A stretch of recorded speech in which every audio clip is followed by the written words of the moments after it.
Well, welcome to Food Farm Talk on CFRU 93.3 FM in Guelph, Ontario, Canada, and on podcast on all major platforms. I'm Paul Smith. I'm one of the hosts of Food Farm Talk. The others are Emily Duncan and Abdul Rahim Abdullah. Today we're talking with Mike Smith about the Guelph Centre for Urban Organic Farming at the University of Guelph and what it is and what it does. We're broadcasting here from the treaty lands of the Mississauga of the Credit First Nation of the Anishinaabeg Nation. Please follow the podcast and our Twitter, Instagram, and Facebook accounts. So the University of Guelph is known as Canada's Food University, and it began its existence as the Ontario Agricultural College. Students can get a certificate in organic agriculture through the university, as well as many other agriculture degrees. So it's fitting that Guelph has the Guelph Centre for Urban Organic Farming here to help in both the learning and research functions. The centre is run through the Department of Agriculture within the Ontario Agricultural College, and so we're happy to have Mike Smith here, no relation, the centre's farm coordinator, to talk more about the activities of the Guelph Centre for Urban Organic Farming. Good morning, Mike. Welcome. Thanks for having me. Yeah. Well, maybe we'll start off with if you can tell us a bit about the basics of the center and its kind of high level functions that it plays in the university and the broader community. Sure. So the Guelph Centre for Urban Organic Farming is located, as you mentioned, on the University of Guelph. We are within the Arboretum in terms of our physical area, which is effectively, for those listeners who are not familiar with Guelph, it's effectively a botanical gardens that is located here on campus. So we are a 2.5 acre space right here on campus in which we grow certified organic vegetables, fruits, herbs, and some flowers. Those plants that we grow are ultimately harvested and consumed by people here on campus. And we support different curriculum, whether it's courses here on campus or student projects and research here on site. And that's our broad strokes. We hire students to come on. We take on volunteers where we are often a first touch point for people who are either not necessarily folks that are studying agriculture here on campus, but often we're that first touch point as Canada's Food University for those who are not coming from an agricultural background. It's their first chance to actually get their hands dirty and see what agriculture is all about. So whether or not they're philosophy students or political science or economic students, engineers, we have folks from all different disciplines that do come out, whether it's for a farm tour or just they happen to be going for a walk and they happen to stumble upon us. So yeah, it's that first opportunity for a lot of students who don't have that agricultural background to sort of get connected with food. Yeah, well, that's good that you appeal to the broad range of students too, not just Aggies. And so why don't you tell us about how you came to be in this position as a farm coordinator and a bit about your background, how you ended up here and what attracted you to this particular work, and maybe a bit about the other people that are involved in the center. Sure. I've been in the role for approximately 2 years, but I've worked in the organic agriculture sector for about the last 20 years. I originally got a summer job during my degree here in Guelph, not at the university here, but on another farm at the Ignatius Jesuit Center, which is a training farm at the north end of the city of Guelph, where I came back many years later into a leadership role, where I co-managed the vegetable production there and their practices and principles of organic agriculture program for approximately a decade. So in that time, I got to grow lots of different food, mostly all fruits and vegetables, mostly on the vegetable front. And then I trained dozens of different students in that role, where we mentored them through the beginning to the end of the season and effectively taught them the skills to run their own small farm businesses. Coming into the opportunity a couple of years ago here also to be in the city of Guelph was wonderful. After working at Ignatius for a decade, I did work for a couple of years at the Green Organic Dutchman, which is Canada's largest certified organic cannabis company, where I really leveled up my people skills as a supervisor. I was responsible for a very large physical area of greenhouses, as well as many dozens of staff growing a lot of organic cannabis in a state-of-the-art facility. So that leveled up my skills with working with people and in those controlled environments before coming back into the sort of more veggie realm. For me, it's, the education part is a big part of my career path. I really get a lot of value out of connecting with young people and connecting them with their food. So having the opportunity to come to work here at the University of Guelph, which is where I live, is great to be able to be connected to my community and to have that opportunity to connect people with their food for the first time. For me, that brings a lot of passion. You can probably guess the passion for my career in doing that, and seeing how that one opportunity can change someone's perspective on their food. Maybe just for the day, but sometimes for their life path, depending on what they choose to do after this. Yeah, that's great. How about the other couple of people I know are involved in some fashion with the center? Yeah, of course. So, nothing here on campus is a solo act, that's for sure. And so, while my role as the farm coordinator, I manage the day-to-day operations on the farm. I'm by far supported by a number of other individuals. So, Kim Schneider, she is the faculty supervisor. So she's my direct report. She is works within the Department of Plant Agriculture here at the University of Guelph. As well as Barry Mutcliffe, who works as a faculty member here as well at the University of Guelph in the Plant Agriculture Department. He focuses on vegetable production in terms of his research, where Kim focuses a lot on forages. So those, Kim also has had experience on organic farms throughout her education and her past as well. So they both have a bit of a farming background as well as the academia. And so when we talk about the farm's vision and the direction the farm wants to go, some of our big larger capital projects, they are well aware of the scope and the scale of the farm, the challenges that we face, and provide their support and their experience to help leverage the farm to go in the right direction. That's cool. Yeah, thank you. Now, the most obvious question that most listeners would have is, what do you grow at the farm, and what do you do with the produce that you produce? How does it benefit the community? Yeah. And I know you have different partner organizations you work with, both on the campus and off. So you can tell us about that. Yeah, so sometimes I joke that we grow the arugula through zucchini. Formerly being running a vegetable production program, I have a lot of experience growing lots of different things. And so since the Guelph Centre for Urban Organic Farming is a demonstration farm, we're only 2.5 acres. You can't, you're not producing that much food on 2.5 acres. You can still produce a lot, but conceptually, it's a demonstration. So we do a lot of different things. So lots of different greens, fruiting crops like your peppers, eggplants, tomatoes, cucumbers.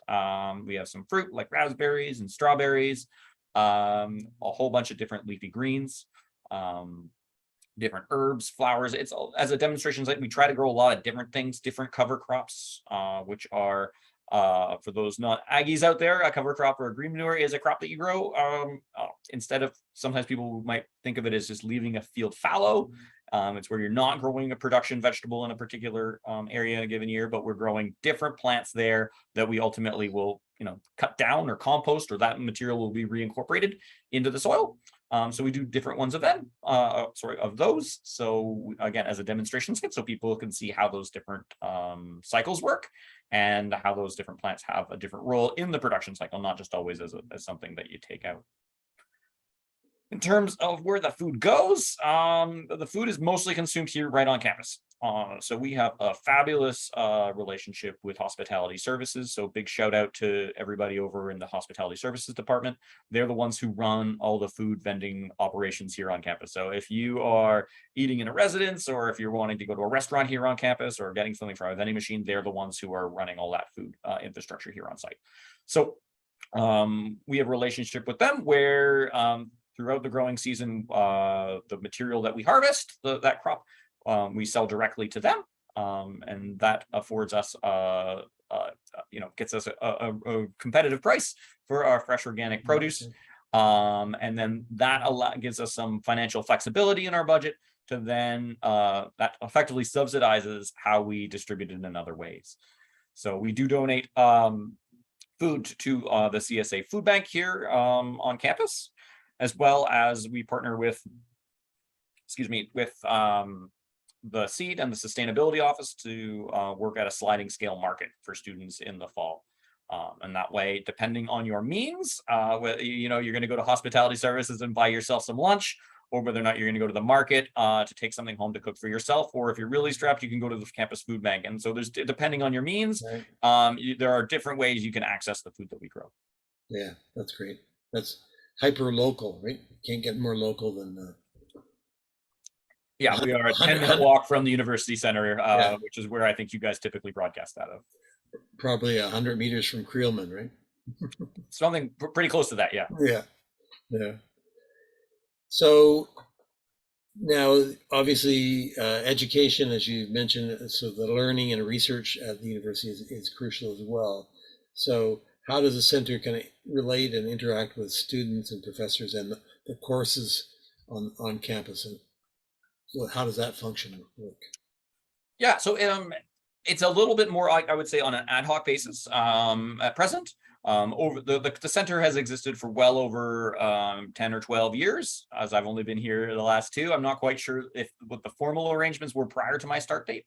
However, there are many published papers that have happened on site during that time. The center, just for context, during the COVID-19 did kind of like slow down and go into a bit of a caretaker mode. And so when I came in the middle of that, things weren't happening on campus. And so now that we've climbed out of that, state of affairs here on campus and in the wider community, we're connecting again with professors and with students in order to have the space be used for educational purposes. And so since I've been here, we have mostly focused initially on just connecting back with students by offering tours and having students doing hands-on coursework on site, whether it's taking plant samples or photographs, things like that.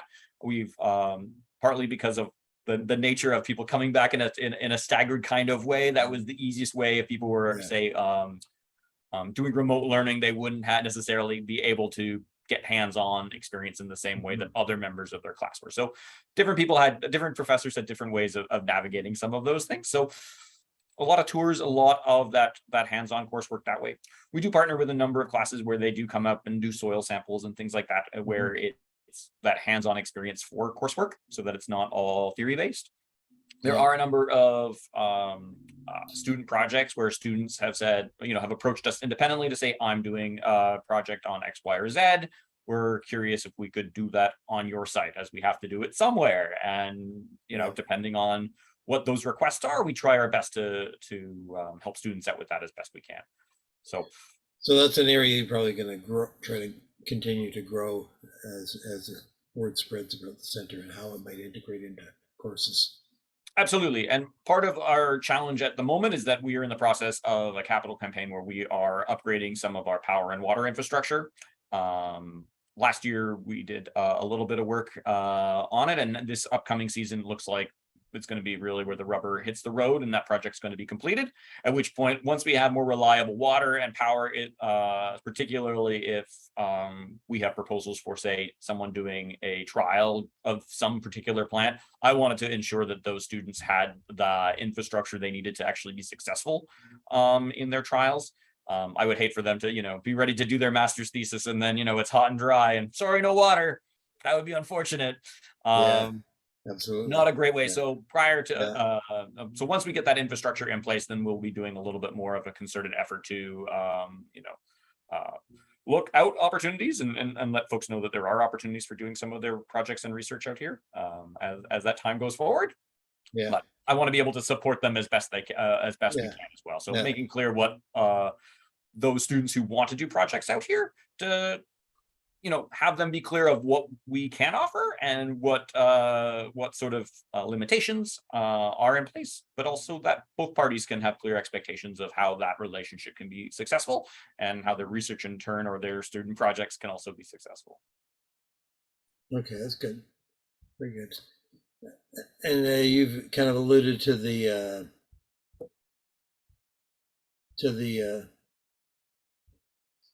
history of the farm as well. So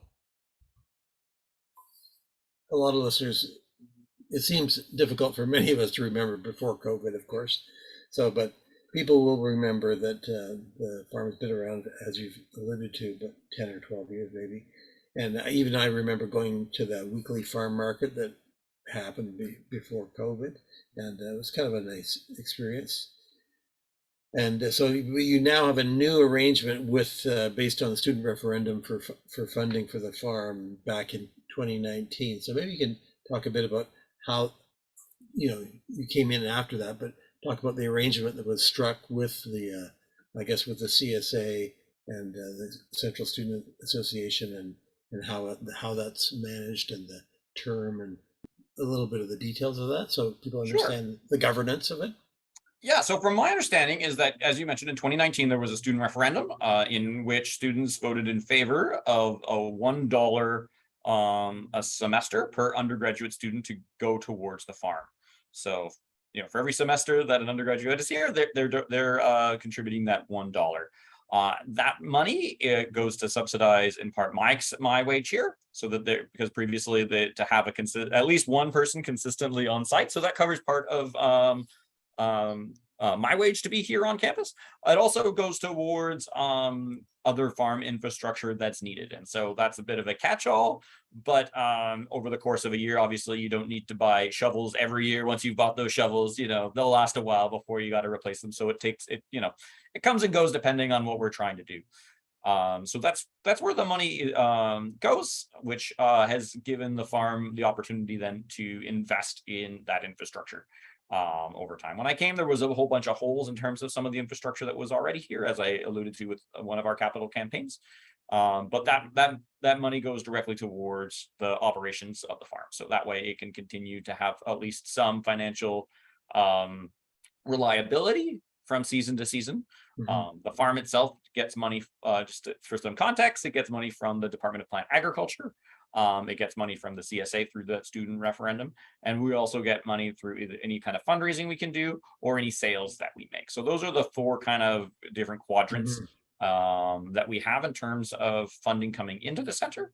And by having things like the students supporting the farm and my wage, it then gives me the opportunity to spend that time to help students with their projects and their research, because I can put that focus on supporting them, however that they need, rather than being, say, a production farm where it's like all my financial baskets are coming from whatever I sell, and thus, I need to put all of my attention into just cranking out as much food as humanly possible. So that money really helps the students that come, whether they're volunteering or doing student projects, so that I can give them my full attention and to train them on what they want to do out there, and to support those projects, and that's educational opportunities that they're there for to learn.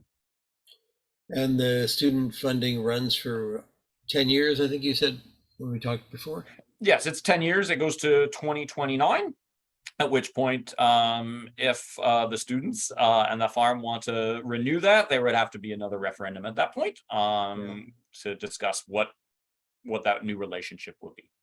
And there's some sort of advisory committee you have where the CSA and whoever else is kind of gives you input on your plans. Yeah, as I alluded to earlier, nobody is running solo here at the University of Guelph. We're all supporting each other in all the work that we do. And so we do have an advisory committee that has different stakeholders that want to provide input on the direction of the farm.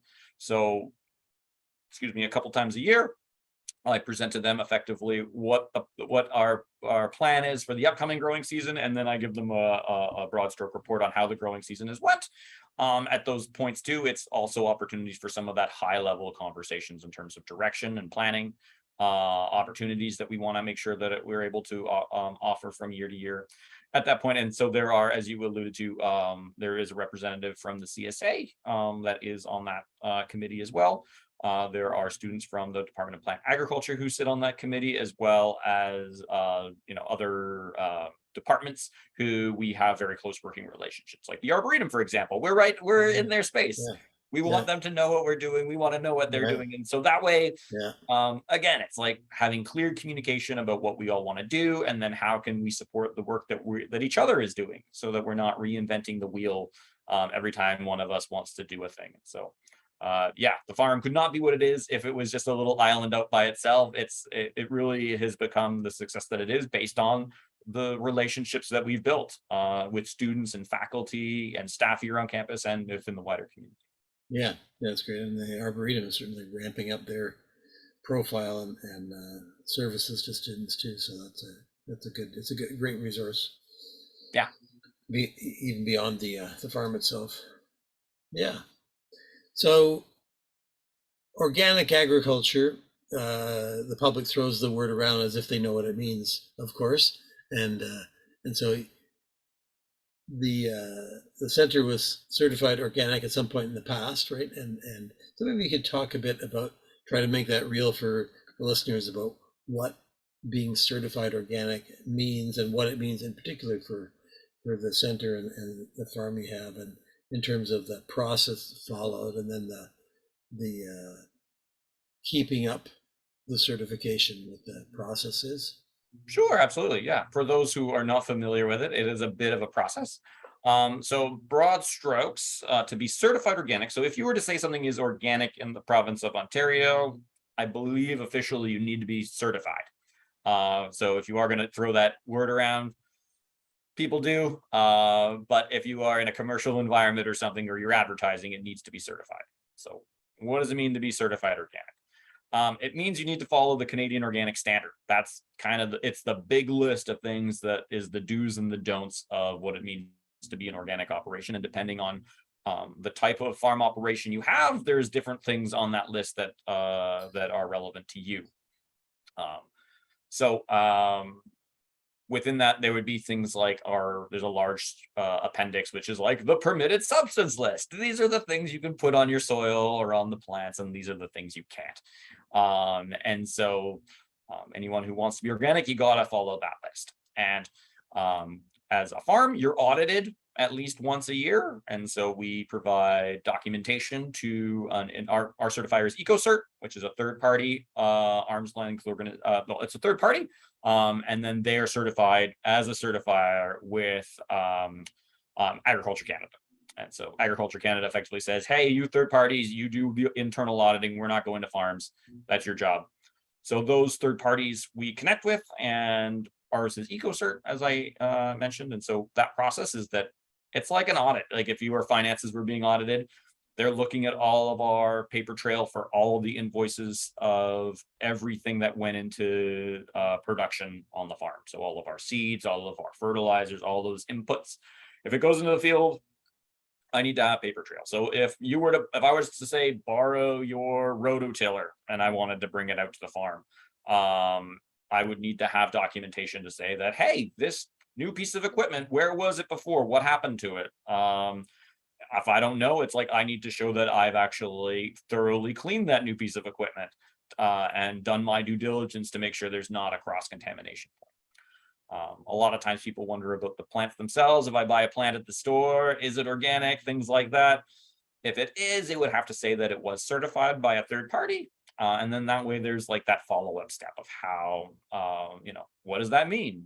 And if it does say that it is, there would be that certification logo that people can cross-reference. Yeah, that's good. That's a nice little thumbnail sketch of it, because I think a lot of the public it's a bit of a black box for the public. So, and that's understandable. I mean, yeah. There's a lot of different terminology out there, and once you get into the weeds on any subject out there, you just sort of open up this Pandora's box of details, especially when you get into like legalese and everything. If anyone wants to talk more about it, I'm more than happy to answer people's questions. I've been responsible for certifying many businesses over the years. It's something that I'm fairly comfortable with. Especially you were a certifier, or you were? I've not been a certifier, But you've been on the other end. I've been on the other end, certifying different operations. So, different agricultural operations. That's been my job to do all that paperwork, to meet with the inspectors, and to go through that whole process. So I pretty much, if anyone out there is thinking about doing it, there is a cost associated with it. Like anything in this world, you're hiring someone to do some work for you. The easiest answer is just keep track of all your stuff. People have asked if they could hire me to do their certification for them. I'm not opposed to it, but a lot of those people that really have an issue with it, you don't have the like I would be asking them the questions that the certifier would in order for me to do that job for them. How big is your lead? I don't know. Well, you'll need to know that. Yeah. What are you growing? I don't know. Well, you need to know that. Because they're going to ask you that. So Yeah. So you obviously you can't do it all yourself, so you rely on volunteers to come out and help you do various functions on the property itself, whether it's planting or weeding or watering or irrigating. And so I know, and you do have regular tours out there to show people what's going on, and that's how I met you first a year or two ago, I think. yeah. And so maybe you can talk about how you get volunteers and what they do, and so if people are listening and are interested in potentially volunteering, they could figure out how to do that. Yeah, absolutely. So, yeah, as you said, like in terms of how is the work getting done? Because I'm only one person. Yes, I cannot do it all myself, and so we do hire students from the University of Guelph to come out and, as a summer job, come and help do our planting and our plant maintenance and all that sort of stuff. And we definitely take volunteers. We've already had a couple dozen this year helping in the greenhouse do all of our spring seeding here in the greenhouse. So, for folks that are interested, what you're going to be doing really depends on the time of year. Since we are farming and gardening, it's a seasonal thing. So if those students who came to volunteer in March and April, it's been almost exclusively greenhouse seeding. Sometimes it's like handling the plants in a different way, putting them in a larger pot, but you're doing stuff in the greenhouse at that nursery stage when things are just young. As we're moving into May, we're going to be starting to plant into the field. So we call direct seeding, or we'll be transplanting those plants that we've already seeded into the field. As the season progresses into June and into July, we'll be doing a lot of weeding, other plant maintenance like, trellising, setting up irrigation lines, protective structures, and ultimately harvesting those plants that we picked. So in that first, up until I would say probably, end of June through September, we're doing all those things. We're planting, we're doing the weeding, we're doing the plant maintenance, and we're harvesting. And then just as students start to come back into the fall, we've stopped all of that planting business and we're focusing more on plant maintenance and the harvesting. And as we're into the fall, it's just pretty much exclusively harvesting and then starting to put, the garden to bed, as it were. Starting to wrap things up for the winter by planting cover crops, by putting away things, and, doing that last hurrah of getting everything that we've planted out of the field before the weather really turns on us and we all see that snow again. I guess it's probably a good opportunity for people who are interested in organic farming or gardening to get a chance to do some of the activities and try it out to see whether they want to do it in a bigger way themselves at home or on a piece of land somewhere. Yeah, I think volunteering on a farm is a great way to start learning experientially rather than just in a book how plants grow, because sometimes it's a little bit harder to say, articulate the nuance of how to say handle different plants. Some are more sensitive than others, for example, when you're actually planting it. So to get that hands-on experience, for me anyway, I find is really helpful for really, really absorbing some of those learnings. Mm-hmm. I've always told people too, if it's something that they're interested in, but they've not done it, volunteering is a great way to get started rather than getting a job. Not just getting a job, they're going to pay you to teach you how to do it, but the expectations are going to be different. And in an environment like ours, where we're very, respectful, open, welcome place, we like to have a lot of fun. It's like it's a fun, no stress way of learning how to get how to grow some plants and how to grow some food, and make some new friends while you're out there. Yeah, that's great. And you have a little form on your website for volunteering where people can submit their name and. That's right. If you go onto our website through the University of Guelph, you can follow the links there to become a volunteer. Or if for some reason you're lost on the internet, you can find us on our social handles and DM us directly. GCUOF at UOG dot or uofguelph.ca. That's the catch-all kind of email info page that ultimately goes to me, and that'll answer any of your questions or forward you to the appropriate. Well, that's great. Yeah, because I think lots of people will be interested. Yeah, I mean, last year we had well over 100 different volunteers who came out, Wow. and it's been growing ever since I started here. So, some people come regularly, and others, it's a one-off thing that they've done. They've got their hands dirty and they've checked that box. And to each their own. Sometimes you Yeah. don't know that you don't like something until you've done it. Great, you've done it. Not for you. Now you know. Yeah, there's so many opportunities in Guelph because you have the allotment gardens and you have Ignatius and you have at your center. So it's a good city to be dabbling in this stuff and get your hands dirty, literally. Yeah. Absolutely, yeah. So, is there any other aspects of this that we haven't talked about that you'd like to tell people about, or? Well, up on in May, so on May 27th, it's a Saturday, we have partnered with the Master Gardeners here in the city, as well as Pollination Guelph, the Enabling Garden, and a number of others, to run a plant sale down at Riverside Park. So if anyone wants to take home the plants that we're growing, so you can grow them in your own garden, whether it's on a balcony or in your community garden, you're more than welcome to join us and to take some plants home there. That's the 27th of May. I believe the hours are from 12 until 4 in the afternoon at Riverside Park, I believe near the big carousel, which I think is a decent landmark for folks to find. So there's Cool. that. And we'll be doing different tours throughout the summer. So if you follow us on our social media or join our newsletter, you'll get the info on a regular basis of the different events and activities that we'll be involved in the coming growing season. So yeah, for the folks that want more information, I invite you to reach out. Oh, that's great. Yeah, and we'll in our own social media and show notes for this show and on CFRU, you can find that information on the center as well. So that's great. Thanks for coming on the show, Mike. I think this will be really a lot of interest to a lot of people in City of Guelph, and and I think there's a certain amount of raising awareness after COVID, after we've over the big lockdowns, and there'll be a growing interest in it. So thanks to all the listeners too on CFRU 93.3 FM in Guelph and on our podcast. And as I said, check out our show notes and social media feeds. You can find out more about the Guelph Centre for Urban Organic Farming. And please tune in again next week or the week after for another episode of Food Farm Talk. Thanks very much. All right, thanks for having me.